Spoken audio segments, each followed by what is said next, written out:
Hello all! Today I'll be working on a shawl that will be the base of a larger project and a larger gallery project, and talking a bit about something that I have a lot of mixed feelings about, but mostly grief and loss and resolution in the face of.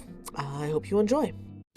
My name is Took. I'm a disabled genderqueer weaver who's had life take odd turns, but who knows that even tattered and worn yarn still has value, and that tired joints and health flares don't have to stop the journey.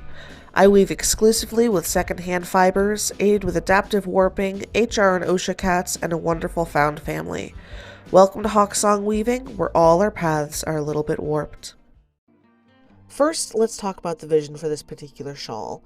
I recently had a really bad experience at Hampshire Pride, and it was something that I had built in my head as a marker that I've made it here, I've gotten there, I'm here, I'm in Northampton, I'm safe, I'm successful, I'm happy, except for the fact that I was already here. I had already been here for several years, I had already been successful and safe and happy as an artist in Northampton before I even got accepted to Hampshire Pride. I've been here the whole time, to borrow a game changer phrase from Dropouts.tv, which, if you aren't aware of, you should run to their page because their content is hilarious. But it was a mixed result, it was a mixed feeling, and I wasn't entirely sure how I felt about it. And one of the things that I do in order to figure out how I feel about something is I weave. I weave it out and I listen to music aligned with those feelings. In this case, a lot lately, Epic the Musical. And I figure things out. And I think I figured some things out in regards to this for this project. When I first moved to Northampton, my health started failing. It had been failing for several years, but it had hit an accelerated downward spiral that I was terrified that I would never be able to come out from. And I had previously been working as a direct support professional in southern Vermont, and I loved that job so much. I was so good at that job. I loved that job. It was one of the best jobs that I'd ever worked at. And it was something that brought me immense joy and satisfaction and the ability to use my high masking abilities for my own autism to help lower masking autistics, to get people where they needed to go, to provide support, provide what was essentially paid mutual aid, because this was my own community that I was helping. And then when my health spiraled, I lost the ability to do that. And the organization I was working for was phenomenal about it and said, as soon as you get your health back under control, you're absolutely welcome back. But I wasn't going to be able to do so. And I had been seeing a lot of red-tailed hawks in the area. I live on one of their migration corridors. But I kept seeing more red-tailed hawks than I would expect. And while I'm largely almost Irish in my, okay, there are things that exist. I'm not going to be rude just out of precaution, but I'm also not going to, talk about them too much. I've got a thing with juvenile red-tailed hawks. They show up when I'm being particularly stubborn, and I think the universe gives me a clue by 4 to the dome. And I was trying to make it to work for my last week, and I had to pull over into a Dunkin' Donuts parking lot. And I saw a juvenile red-tailed hawk doing pouncing practice, and I accepted the fact that I was too dizzy and not well and was not going to make it to work safely, let alone safely transport a client in my car. It was just not safe, so I sent my apology texts, and I went home, and I cried myself to sleep for a nap. That fall was the start of what I refer to as the bad winter, the winter where my self-yeet ideation was the strongest it had ever been, and where I was really battling internalized ableism and internalized feelings of eugenics, of I did not think that I was ever going to be able to be supportive, be able to help ever again. And I clawed my way out of that depression, and I clawed my way to spring, and my partner got me a loom, and I've been weaving ever since. And I've been doing Hawksong weaving ever since. And over this past winter and this past summer, before that, I was meeting some incredible people. I was about 2 years into living and working in Northampton, and it was marvelous. It was wonderful meeting other disabled artists, other marginalized artists who had similar and contrasting and complementary and absolute opposite experiences to me. And I fell in love with a new community over and over and over again. And I wanted to help. I wanted to help my community. So I helped start the founding of the Mill River Marginalized Artists Collective. And unfortunately, my body and my health are not able to keep up with being a manager and an immediate guiding force for this nonprofit. And this is immensely grief-inducing because this nonprofit is my baby, and I'm so incredibly proud of how far Mermac has come in such a short time, and I want to see it grow and I want to help nurture that, but I'm just not able to. I have mast cell activation syndrome, which in short is my body produces too many histamines and too many allergic reactions to a lot of disjointed and not necessarily easily identifiable things. And that also plays into the hyperagonergic postural orthostatic tachycardia syndrome that I have. I am allergic to cortisol. I'm allergic to adrenaline. I'm allergic to being under a lot of stress and pressure. And unfortunately, my bounce backs, my health flares have been hitting harder and harder. And apparently I can deal with the current regime via dissociation and a lot of shire leaf, shall we say. But I can't deal with that and running a nonprofit at the same time, even with immense support and help from my co-founders and other volunteers. So unfortunately, at the end of May, I am stepping back from being a manager of the Mill River Marginalized Artists Collective. And that's immensely grief-inducing because I want to be able to stay. I want to be able to do this. And this is not a decision that came easily at all.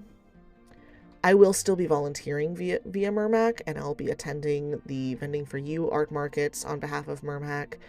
But unfortunately, I'm going to have to be drastically cutting back the amount of energy that I'm putting in because I am not able to put in. I am disabled from helping to continue manage this nonprofit. And thankfully, Mermac is deliberately set up in a way that volunteers are expected to put their own oxygen masks on first, metaphorically and literally speaking.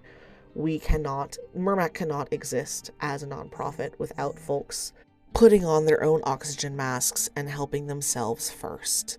And I hate that this has to be me, but I can't keep doing this. I can't keep doing this, and that's depressing, and that's exhausting and disheartening, but I will be volunteering as I can while maintaining my own health. But that leads into this particular shawl. I was able to process a lot while weaving this, and I had a vision for this particular shawl. The shawl is going to be mostly greens and some tans and some navies and some bright blues, and I want it to look like the patchwork. And there's my partner's hands waving hello. Hello, darling. Yes, that's the goth IT engineer. But I wanted this particular shawl to feel like you were looking at Western Massachusetts, the dark greens of the forest, the bright greens of the fields, during the time of year when the red-tailed hawks were coming back into the area. And I'm going to be needle felting a red-tailed hawk onto this shawl once it's done. And then I'm going to be reaching out to other folks who have escaped to Western Massachusetts and inviting them to join me in a photo shoot so that we can take pictures of them having flown north, having flown to safety, being here and happy and with their wings spread And I'm tearing up thinking about this, and then getting these pictures and this shawl into an art gallery so that other people can see just how much this area means to transplants like me. But yeah, that's all the heavy stuff up front. In the meantime, I've got this adaptive warping method that I'm using. I have hypermobile Ehlers-Danlos syndrome on top of the other things. So with that comes a lot of joint hypermobility and chronic pain. So this is the warping method I've adapted to suit my needs. I have an entire playlist detailing how this works. So please feel free to click on the little doohickey down in the left-hand corner and, follow that to my profile and see other videos.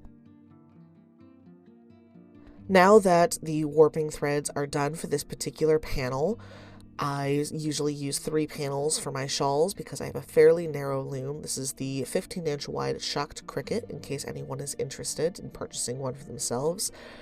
You can find them used, but usually brand new they run about $200, $250, which is cheap for a loom in general. Most of them are in the 4 digits at minimum. But I've got them all in one large bundle and using the back of my neck to drape them over and keep them tidy and out of the way. And then I'm getting a terry cloth towel to cushion the warp threads. I use these to help prevent the finished weaving from being tighter at the ends and looser in the middle, creating a sort of sausage profile in the weaving. And cranking things back on the other side, and you can see my facial hair is starting to come in. Oh my gosh, I'm so excited about that. I have the genetics for a really good beard. If only it could stop coming in blonde.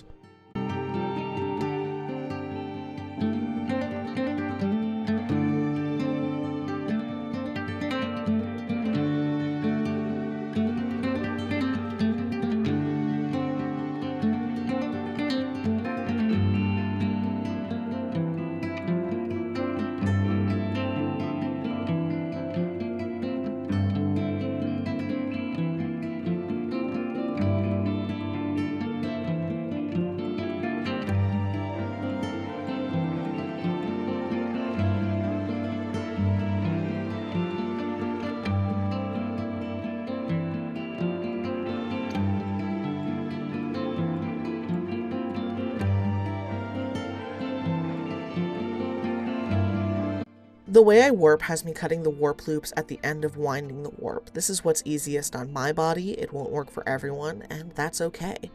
This isn't a great angle, but I'm being careful to pay attention to how the warp threads are laying on the back bar of the loom, and the right hand thread goes through the smaller hole in the rigid heddle reed. It's not critical, and some minor mistakes aren't the end of the world, but it does make it easier to keep the tension of the warp threads even across the entire weaving. I'd like to thank you for watching. If you'd like to support my work, some free ways to do that are to like, subscribe, or follow, and share. This applies to other small artists as well. It's a great way to let the social media algorithms know that this is content worth watching. If you'd like to support me financially, there's a Buy Me a Coffee linked below, which acts as sort of a tip jar. Also, now that there are so many of you absolutely fantastic and wonderful subscribers, I've been able to link the online Hawksong Weaving shop, so feel free to check out the unique handwoven products. This next bit is absolutely a joke, but just in case, in this economy, I won't say no. For $1,000 a month, you can tell me that I'm not actually disabled, I'm just lazy, and to try whatever yoga, juice cleanse, snake oil nonsense fixed your cousin. Feel free to message me and I'll get you my payment details for all of this nonsense.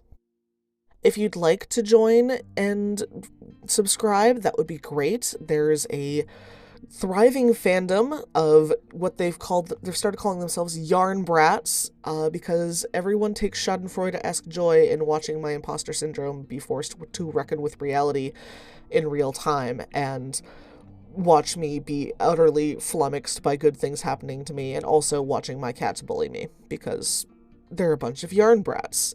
This YouTube thing wasn't supposed to work, but it keeps doing so. And I'm not entirely sure how I feel about that. Rolling existential crises over here.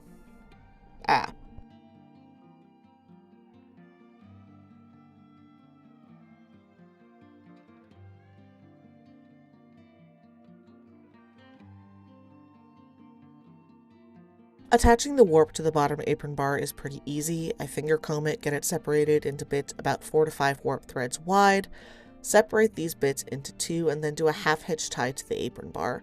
If you have hypermobile fingertips, especially like me, please be careful when you're doing this because your fingers can and will bend backwards under the pressure of the yarn, and that's just no fun for anyone.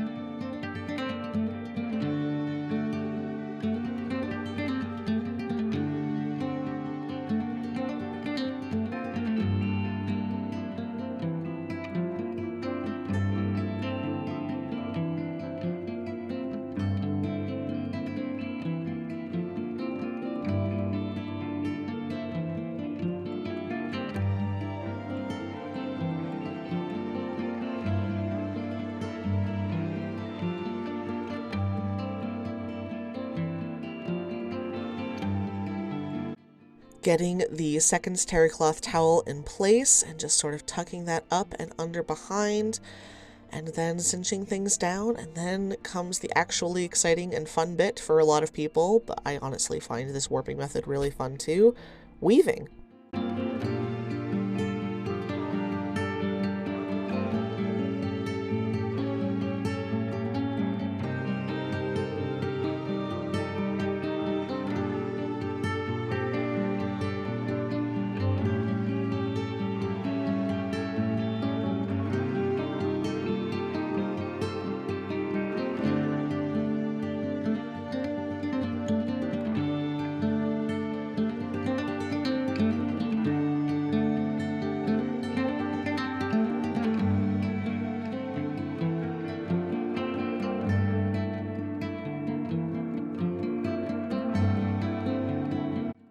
Very much listening to Epic the Musical while weaving this because I needed to sort my feelings out. And unfortunately, it has gotten to a point with Epic the Musical that I use it for so much emotional processing that when Hades Himbo hears the first notes of a song start to play, he runs from the other side of the apartment and is like, "No, no, Papa, you are listening to this music that makes you sad. You should not do this. I'm going to snuggle you. It is my job to hold you and be held by you while you are being sad. I am emotional support cat. That is my job." He is dumb, but apparently enough repetition can actually teach an old dog new tricks.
I will still be volunteering with the Mill River Marginalized Artists Collective as much as I can, but unfortunately I just can't be in charge of it anymore, or co-in charge of it. None of this is from any other folks in... This is not a coup, this is not a takeover, because I know people's brain go there, but just... I can't keep up with it. I can't keep up with it, and it's too much stress on my body and on my mind, and I will be of more use in stepping down, and I want to be able to maintain what we've built and what has been built, and I want it to keep going. And unfortunately, that cannot happen with me at the helm, or I'm going to irreparably collapse. And no one wants that. No one wants the Weaver to go splat.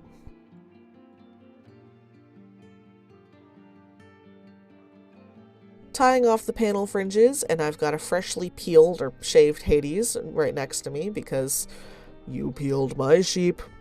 My favorite sheep. Seriously, if you haven't listened to Epic the Musical, please run and go do so. I can wait. It's so good. Oh my goodness. But when weaving one of these shawls or stoles, whatever you want to call them, because I have a smaller loom, I weave them in 2 or 3 panels, depending on how much yarn I have. With this particular shawl, I'm going to be doing 3 panels so that I have a wide enough base to do the needle felting of the red-tailed hawk.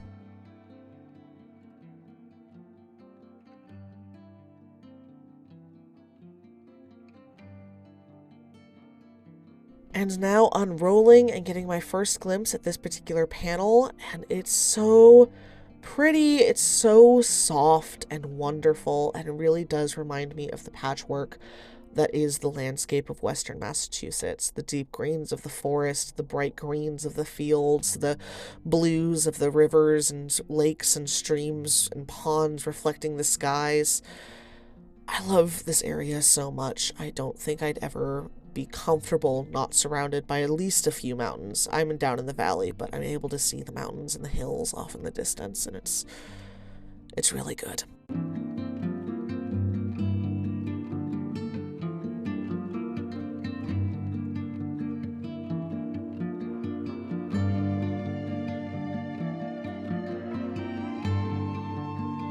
For this particular shawl, I'm doing a bit of an experiment. Usually, I block the individual panels before I sew them together.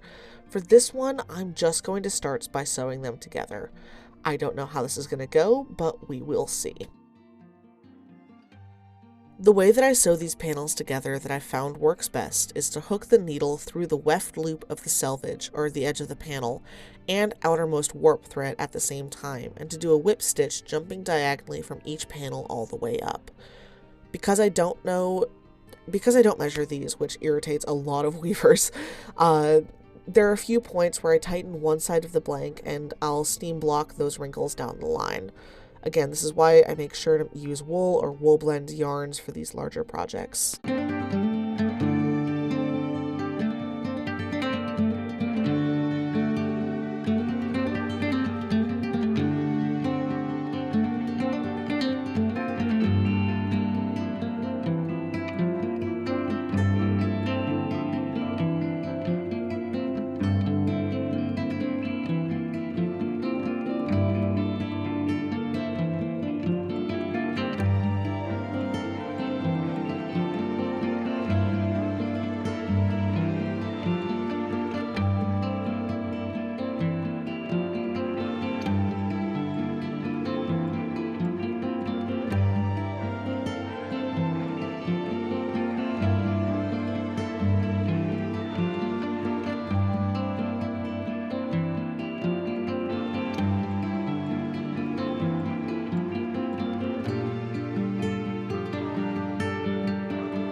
And now time for the steam blocking. I love steam blocking these wool blends. It allows the wool fibers to soften into each other and sort of relax into the weave.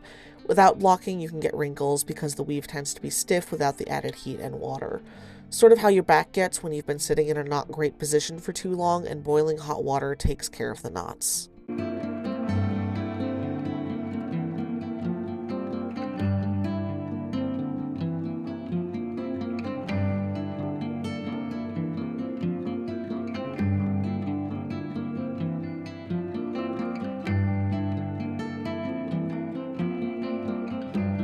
While I'm glad I did this experiment, I don't think that I'm going to do it again. Individual steam blocking really does help just with managing this large bulky amount of fabric because I'm having to steam block the fabric itself and the seams. And it's very floppy, it's very big, and yeah, there was a reason I did it the other way to begin with. But I'm still glad I tried it.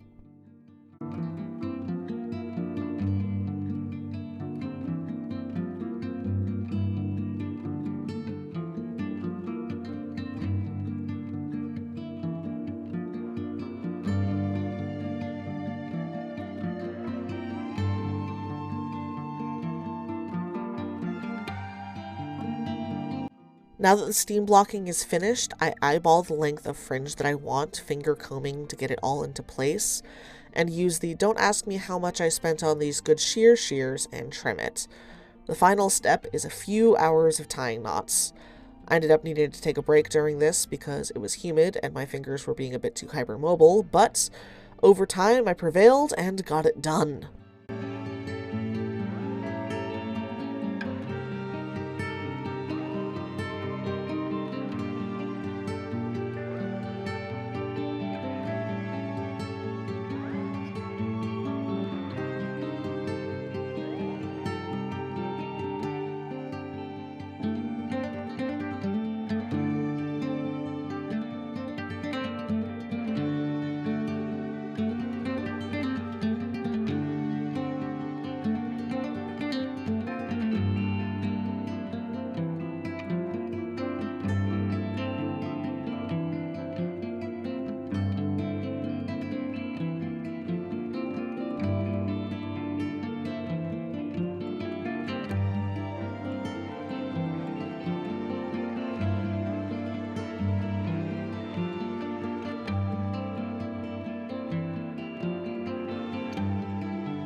And finally, I now have a beautiful shawl to work on my needle felting on. And this has been so lovely to make, and I'm so incredibly glad that I've got this emotional processing done and this shawl done. I will be posting about the needle felting process of this, and yeah, and we'll see where things go. I'm really excited that Mermac is existing, and I'm really proud of the work that I've done in it so far, and I'm also equally proud of myself for knowing when I need to step away for my own health and safety. Safety being for health, not, no one's threatening me. Just, yeah, no. But, yeah, thank you for spending time with me at Hawksong Weaving, where we're all a bit warped, and I hope that you have a truly excellent week.